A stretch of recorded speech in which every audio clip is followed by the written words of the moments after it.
دوسرا آپشن پھر یہ ہے کہ اگر وہ قابو میں نہیں آ رہا ہے آپ کے، بھاگ رہا ہے ادھر ادھر، اور تو پھر شوٹ بھی کیا جا سکتا ہے اس کو. اور اکنامکلی بھی آپ کو وہ اس لیے سستا پڑتا ہے کہ اس میں گوشت نکلتا بہت ہے. سمجھتے ہو؟ کٹا جو ہے نا، کٹے کو تو بولتے ہی کسی موٹے آدمی کو کٹا تو بولتے ہیں. اونٹ کو ذبح کرنے جا رہے ہیں، اونٹ نے یہاں سے اٹھایا اس کو، ادھر سے اٹھا کے نا لٹکا کے ادھر لے جا کے رکھ دیا.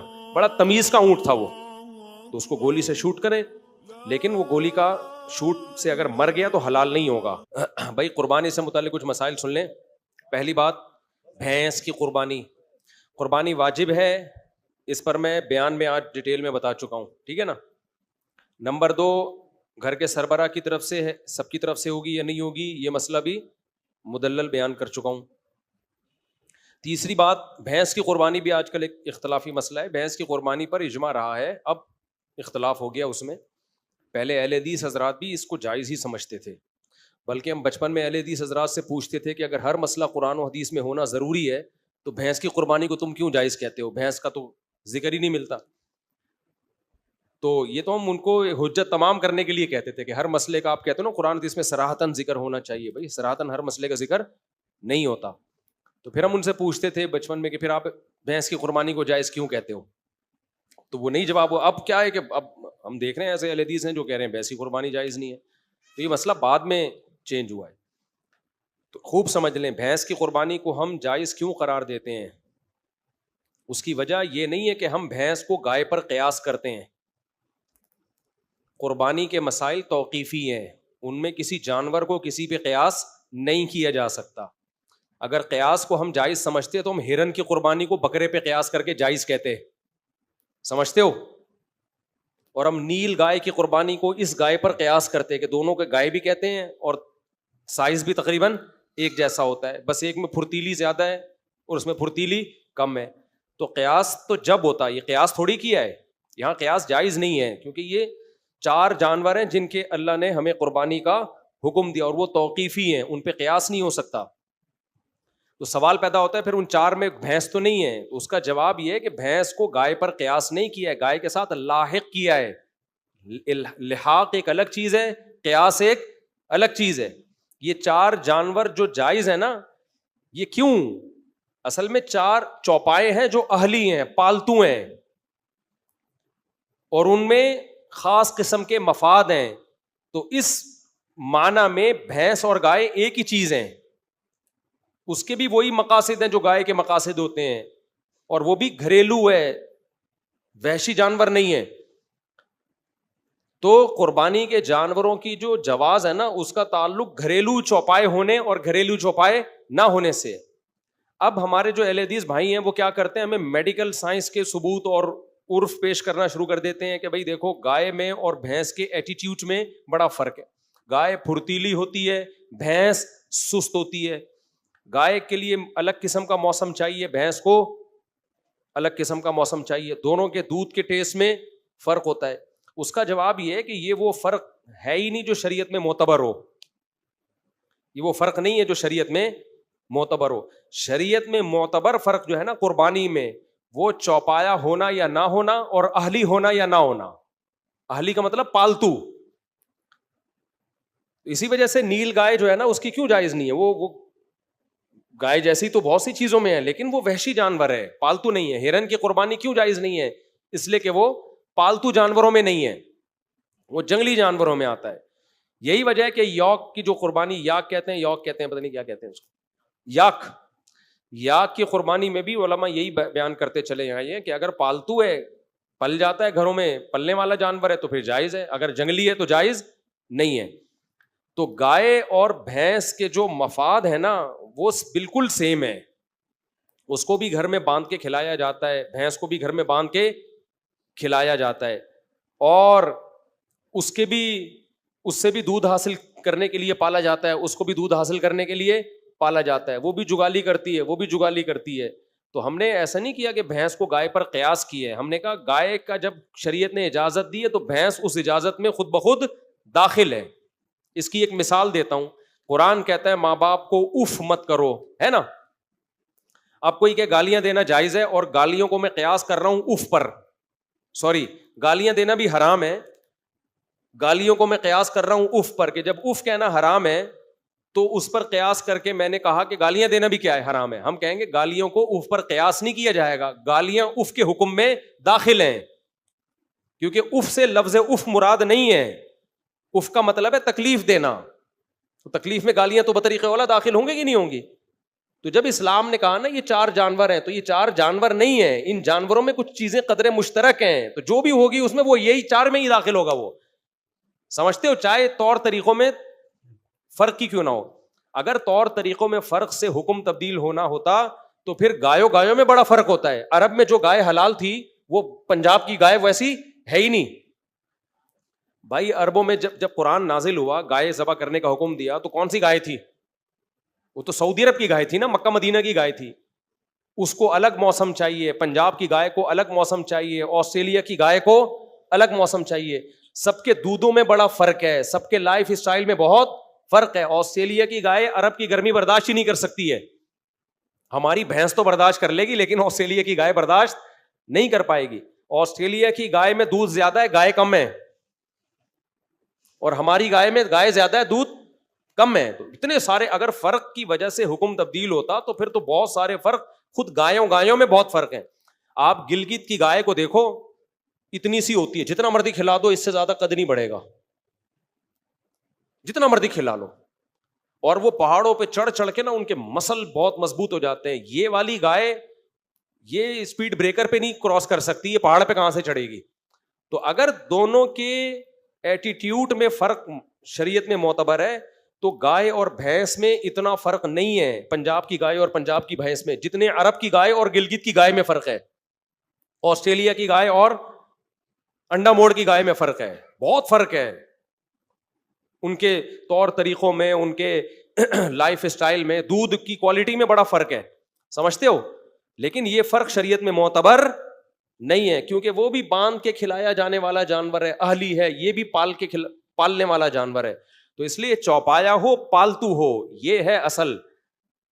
یہی وجہ ہے کہ شریعت نے ہمیں کہا نا دمبئی کی قربانی حلال ہے, تو اس میں چکی والا بھی آ گیا, بھیڑ بھی آ گیا. حالانکہ دونوں میں بہت فرق ہے, لیکن فائدے سب کے کیا ہیں. چکی ہونے نہ ہونے سے وہ چوپایوں کی فہرست سے بھی نہیں نکلے, اور پالتو ہونے کی فہرست سے بھی نہیں نکلے. حالانکہ چکی والا دمبا اور بغیر چکی والا, پنجاب کا کجلا اور کراچی کا دمبا بہت زمین آسمان کا فرق ہے اس میں. کجلا بالکل ہی ایک الگ چیز ہے, اینکی اور بغیر اینکی بڑے فرق ہیں, قیمتوں میں بڑا فرق ہے, گوشت کے ذائقوں میں بڑا فرق ہے. لیکن کیا ہے, چوپائے سب ہیں اور پالتو سب ہیں. تو یہ فرق شریعت نے معتبر نہیں. عربوں میں جو دمبے ہوتے تھے ہو سکتا ہے وہ پنجاب میں ہوتے ہی نہ ہو, وہ والے دمبے اب ہو گئے ہوں, پہلے نہ ہوتے ہوں. لیکن جب دمبا ہے تو چوپایا ہے اور گھریلو ہے, تو پھر ان فرق کا شریعت میں اعتبار نہیں ہے. اس لیے ہمارے نزدیک بالکل وہی گائے کی بھینس کی قربانی میں اجر ہے جو گائے کی قربانی میں اجر ہے. سمجھتے ہو, بیل کاٹو بھینس کاٹو کوئی فرق نہیں ہے, بلکہ بھینسا اس لحاظ سے زیادہ بہتر ہے کہ ماہرین جو حکیم ہیں, جو غذاؤں کے ماہر ہوتے ہیں, وہ حکیم کہتے ہیں کہ بھینس کے گوشت میں فائدے گائے کے گوشت سے زیادہ ہیں, اس میں فیٹ بھی کم ہوتا ہے, اور اکنومیکلی بھی آپ کو وہ اس لیے سستا پڑتا ہے کہ اس میں گوشت نکلتا بہت ہے. سمجھتے ہو, کٹا جو ہے نا, کٹے کو تو بولتے ہی کسی موٹے آدمی کو کٹا تو بولتے ہیں, بھینسا ہی تو بولتے ہیں اس کو. تو اس میں گوشت بھی زیادہ ہے, اس کے گوشت میں بادی پن بھی کم ہے. جو ماہر حکیم ہے وہ بولتے ہیں گائے دودھ کا پیو, گوشت بھینس کا کھاؤ.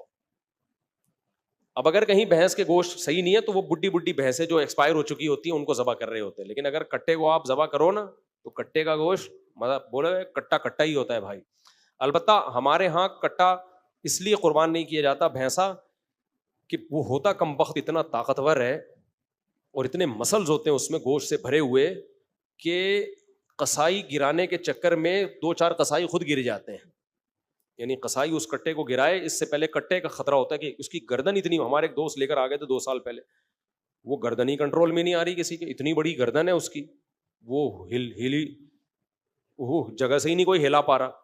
تو اس لیے بھی لوگ ڈرتے ہیں. تو اس صورت میں شریعت کا مسئلہ یہ ہے کہ اگر جانور گرانا آپ کے لیے بہت مشکل ہو رہا ہے اور اس میں ڈر ہے کہ لوگوں کو نقصان نہ پہنچائے. آپ دیکھو نا ویڈیوز آ رہی ہوتی ہیں, گائے یہاں سے بھاگی تکڑ تکڑ تکڑ تکڑ 5-6 بچوں کو پیلتی ہوئی نکل گئی, بیل بھاگا قابو بے قابو ہو کے. قربانی میں ایسا ہوتا ہے. ہمارے ایک دوست نے بتایا کہ ہم ایک بیل لے کر آئے, اتنا تگڑا بیل تھا وہ کسی کو قریب نہیں آنے دے رہا تھا, بس جو قریب آیا اٹھا کے کک مارتا تھا نا. تو کہہ رہے ہیں بڑا ایکسپرٹ کسائی لے کر آئے, کسائی شو بھی بہت مارتے ہیں آج کل نا. کہہ رہے ہیں ہم نے ان کو بولا کہ بھائی یہ بہت خطرناک بیل ہے, اس کو ذرا احتیاط. اس نے کہا ابے جا, ہم بڑے بڑے بیلوں کو ہم نے گرایا, یہ کس کھیت کی مولی ہے. تو وہ مجھے کہنے لگے میں نے اس کو بہت سمجھایا یار تھوڑا احتیاط سے قریب. اس نے کہا ابے جا. کہہ رہے ہیں یہ بات ہو رہی ہے, میں نے دیکھا کسائی نظر نہیں آ رہا, بیل کے قریب گیا نا رسا وسا کھولنے ذبح کرنے کے لیے. کہہ رہے ہیں میں نے کہا پتہ نہیں, دیکھا وہ ادھر پڑا ہوا ہے. کہہ رہے ہیں باتوں باتوں میں بیل نے گھما کے جو فلائنگ کک ماری ہے نا, پتہ ہی, اور کک مار کے بیل ایسے کھڑا ہوا ہے جیسے کچھ ہوا ہی نہیں. اس کا روز کا کام ہے, ڈیلی کا کام ہے. کہہ رہے میں دیکھ رہا ہوں وہ قصائی وہاں پڑا ہوا ہے. تو فنڈر گیری اچھی نہیں ہوتی. تو ایسا کوئی ڈینجرس قسم کا خطرناک قسم کا بیل ہو تو پہلا کام یہ کر سکتے ہیں, بجائے تماشا محلے میں بنانے کے نا, وہ بھاگ رہا ہے, رسے توڑ رہا ہے, 5-6 بندوں کو اٹھا کے پٹک رہا ہے, تو ایسے موقع پہ بہتر یہ ہے کہ 2 دھاری چھری لے کے نا اس کی گردن پہ کھڑے کھڑے ہی اس کو مار دیں گردن. سمجھتے ہو 2 دھاری چھری کیا ہوتی ہے, آرام سے گھس جاتی ہے وہ. تو اس کو آپ کھڑے کھڑے ہی باندھ کے نا اس کو اس کی گردن پہ چھری گھسا دیں. اس سے جب بلیڈنگ ہوگی بہت زیادہ تو نیچے گرے گا, پھر پراپر ذبح کر دیں اس کو. یہ سب سے بہتر طریقہ ہے. لوگ شوٹ کرتے ہیں گولی سے شوٹ کرنے کے بجائے اس طرح سے کریں, کیونکہ اس میں بلیڈنگ زیادہ ہے. جانور حلال کرنے کا ایک بڑا مقصد ہے اس کا خون جسم سے باہر نکل جائے, تو گولی میں وہ کام پراپر وے میں ہوتا نہیں اور تکلیف بھی زیادہ ہوتی ہے جانور کو. دوسرا آپشن پھر یہ ہے کہ اگر وہ قابو میں نہیں آ رہا ہے آپ کے, بھاگ رہا ہے ادھر ادھر, اور تو پھر شوٹ بھی کیا جا سکتا ہے اس کو. تو اس کو گولی سے شوٹ کریں, لیکن وہ گولی کا شوٹ سے اگر مر گیا تو حلال نہیں ہوگا. جب گر جائے پھر جا کے اس کو ذبح کر دیں. البتہ گولی اگر دھاری دار ہے, دھاری کا مطلب بلیڈ ہے اس کے آگے, تو پھر بسم اللہ اللہ اوپر پڑھ کے اگر آپ نے گولی چلائی اور وہ دھار لگ گئی اس کے اندر, تو بھی گرے گا تو آپ پر ذبح کرنا واجب ہے. لیکن آپ کے پہنچنے سے پہلے اگر مر گیا تو پھر حلال ہے وہ. سمجھتے ہو, تیر کا شکار ہو گیا یا گولی کا ہو گیا, تو گولی اگر نوک والی دھار والی ہے, کلاشن کوف کی یا ٹی ٹی کی گولی نوک والی نہیں ہوتی, آگے سے نوک تو ہوتی ہے مگر دھار نہیں ہوتی اس کی, بالکل ایسے سوئی ہو نا, بالکل گھب جائے اس طرح سے, تو پھر حلال ہوگا, ورنہ حلال نہیں ہوگا. تو جانور اگر قابو میں نہیں آ رہا ہے تو پھر اس کو قابو میں لانے کے لیے یہ ہیلا اور طریقہ اختیار کیا جا سکتا ہے. لوگ کہتے ہیں ظلم ہوگا جانور کے اوپر. او بھائی, وہ جو ظلم کر رہا ہے آپ کے اوپر, آپ اس کو قربان کرنے کے لیے لائے تھے اور اس نے گلی محلے کے 5-6 بچے قربان کر دیے. یہ کون سا کوئی ٹانگ لے کے بیٹھا ہوا ہے, کوئی گھٹنا لے کے بیٹھا ہوا ہے. بقرعید میں یہی رپورٹیں آ رہی ہوتی ہیں, پھر یوٹیوب پہ اتنی ویڈیوز آئی ہوئی ہوتی ہیں. وہ ایک تو میں نے دیکھی, اونٹ کو ذبح کرنے جا رہے ہیں, اونٹ نے یہاں سے اٹھایا اس کو, ادھر سے اٹھا کے نا لٹکا کے ادھر لے جا کے رکھ دیا. بڑا تمیز کا اونٹ تھا وہ. میں نے کہ اس اونٹ کو سلام ہے, کچھ بھی نہیں کیا, یوں اٹھایا اس کی اوقات دکھانے کے لیے نا, کہ 2 ٹکے کے آدمی نہیں ہے, تو میرے کو حلال کرنے آیا. یوں اٹھا کے بندہ یہاں رکھ دیا. اب وہ اگر سر سے ہی پکڑ لیتا تو رکھ تو دیتا, رکھ تو پھر بھی دینا تھا, کھانا اونٹ گوشت تھوڑی کھاتا ہے, رکھ دینا تھا. مگر وہ بیچارہ پھر کہیں رکھنے کے قابل رہتا نہیں, اس کو صرف قبر میں ہی رکھا جاتا. وہ تو شکر ہے یہاں سے اٹھایا. تو اتنا یہ اس ٹائپ کی چیزیں ہو رہی ہیں, تو ایسے موقع پہ شریعت کی سہولت سے فائدہ اٹھانا چاہیے. تو ایسا کوئی تگڑا جانور ہے قابو میں نہیں آ رہا تو تماشے نہ بناؤ بھائی. گلی محلے میں لوگوں کی چیزیں ٹوٹ رہی ہیں, پھوٹ رہی ہیں, مر رہے ہیں لوگ, تو پھر تماشا بنتا ہے, دیکھو یہ مسلمان لوگ کیا کر رہے ہیں. تو ایسے موقع پہ اس کا فائدہ اٹھایا جائے کہ شریعت کی گنجائش سے. ایک بات تو یہ ہو گئی.